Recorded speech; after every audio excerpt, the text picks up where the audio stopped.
Antara paparan menarik hari ini.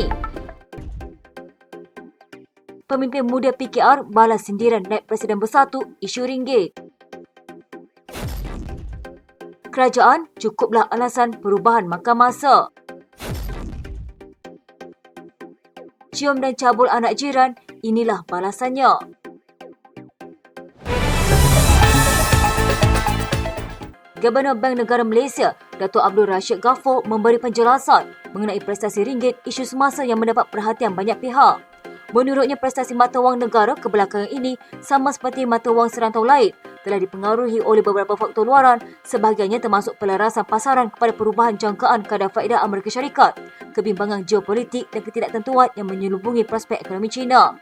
Abdul Rashid menambah, BNM berpandangan bahawa paras masa ringgit tidak mencerminkan prospek positif ekonomi Malaysia menuju ke hadapan dengan pertumbuhan 2024 akan dipacu peningkatan dalam permintaan luar dan perbelanjaan domestik yang kukuh. Menteri Komunikasi Fahmi Fadzil selaku jurucakap Kerajaan Perpaduan menjelaskan, berdasarkan kenyataan Gubernur BNM, ramai penganalisis mengunjurkan nilai ringgit akan mengukuh tahun ini. Beberapa faktor yang telah disebut oleh Gubernur dan juga oleh Menteri Keuangan II, dan ada dalam kawalan kita seperti ekspor yang boleh kita percepat proses-prosesnya secara dalaman dalam negara, di samping mempercepat proses perniagaan ataupun business processes yang membolehkan lebih banyak pelaburan yang diluluskan untuk mula digerakkan. Jadi ini antara perkara yang telah disebut sebelum ini. Dan pandangan mengenai prestasi ringgit juga diberikan banyak pihak lain daripada ahli ekonomi, firma penyelidikan, menteri dan pembangkang, termasuk bekas menteri dalam kerajaan terdahulu, Datuk Dr. Muhammad Razif Jidin. Malah ahli Parlimen Putrajaya yang juga naib Presiden Bersatu mendakwa kerajaan tidak serius menangani prestasi ringgit ketika ini. Kenyataan bekas Menteri Kanan Pendidikan itu dibalas pengarah komunikasi AMK PKR, Haziq Asfar, yang berkata Razif wajar bermuhasabah dan cermin diri serta parti dianggotainya tidak menjajah naratif yang didakwanya songsang berkait prestasi semasa ringgit.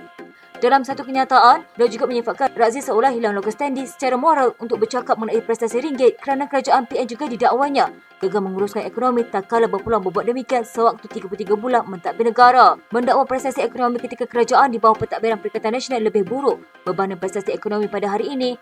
Katanya prestasi mata wang negara kini terjejas akibat dipengaruhi faktor luar yang kuat. Dalam dakwaannya, Haziq berkata pelaburan langsung asing negara ketika ditadbir PN adalah paling rendah di Asia Tenggara pada 2020 dan penarafan Fitch Rating merundum hingga menyebabkan peningkatan faedah kepada hutang negara.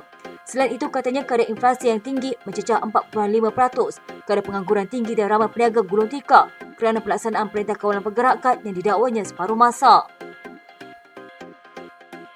Penganalisis politik Sabuddin Hussein berkata, kerajaan tidak boleh lagi memberikan alasan perubahan makan masa apabila pelaksanaan janji-janjinya dipersoalkan. Sabuddin turut mengingatkan bahawa parti pemerintah harus berdepan rakyat ketika pilihan raya. Dia juga memberi amaran sokongan akan merosot sekiranya janji tidak ditunaikan. Perdana Menteri Datuk Seri Anwar Ibrahim berjanji untuk melaksanakan reformasi ekonomi dan tadbir urus negara, tetapi menekankan bahawa proses itu akan memakan masa. Anwar mengaitkannya dengan rasuah sistemik dan pandangan sinis rakyat terhadap pemimpin politik dalam pentadbiran terdahulu yang dilihat mengayakan diri dan hidup dengan mewah. Zaid berkata rakyat sedia maklum bahawa banyak unsur menyumbang kepada peningkatan kos sara hidup, termasuk faktor yang tidak dapat dielak seperti peperangan, turun naik pasaran global dan dasar perdagangan. Bekas Menteri Undang-Undang itu percaya rakyat semakin kecewa dengan ahli politik di pihak pemerintah dan pembangkang. Katanya apabila kerajaan tidak buat apa dikata dan pembangkang pun tiada kesungguhan mengutarakan dasar mereka, rakyat yang terkesan. Saya bimbang semangat rakyat akan pudar. Mahkamah Session Kuala Lumpur menjatuhkan hukuman penjara 4 tahun dan 1 sebatan terhadap seorang penganggur selepas mengaku bersalah melakukan amal seksual fizikal terhadap anak jirannya di sebuah projek perumahan rakyat di Sungai Besi pada 2022. Muhammad Zuhairi Rosli, 22 tahun, menukar pengakuan kepada bersalah selepas pertuduhan dibacakan di depan Hakim Muhammad Kafli Cik Ali yang memerintahkan lelaki itu menjalani hukuman penjara mulai tarikh tangkapan pada 3 Ogos 2023. Mengikut pertuduhan, dia didakwa melakukan amal seksual fizikal termasuk mencium pipi seorang kanak-kanak perempuan 8 tahun 4 bulan ketika kejadian bagi tujuan seksual di kawasan tangga tingkat 11 sebuah PPR di Sungai Besi pada 3.30 petang 25 Jun 2022. Dia didakwa mengikut Seksyen 14-A Akta Kesalahan Seksual terhadap Kanak-kanak 2017 yang memperuntukkan hukuman penjara maksimum 20 tahun dan sebatan. Berdasarkan fakta kes, ibu mangsa berusia 28 tahun mendapati anaknya masuk ke rumah dalam keadaan tergesa-gesa dan ketakutan. Apabila ditanya, mangsa memberitahu seorang lelaki memanggilnya ke tangga dan terus mencium pipi serta merabanya. Mangsa yang terkejut dan takut terus menolak lelaki itu sebelum melarikan diri. Sesudah itu, ibu mangsa membuat laporan dan polis menahan lelaki itu di depan sebuah surau pada 3 Ogos 2023. Terdahulu, Timbalan Pendakwah Rakyat Nurhani Muhammad Ayub memohon hukuman penjara dan sebatas sebagai pengajaran memandangkan mangsa berusia 8 tahun dan lelaki itu merayu dijatuhkan hukuman ringan. Sekian berita terkini di TV pada hari ini. Jangan lupa follow Facebook dan YouTube Denan TV. Dapatkan info terkini di Facebook serta YouTube di TV.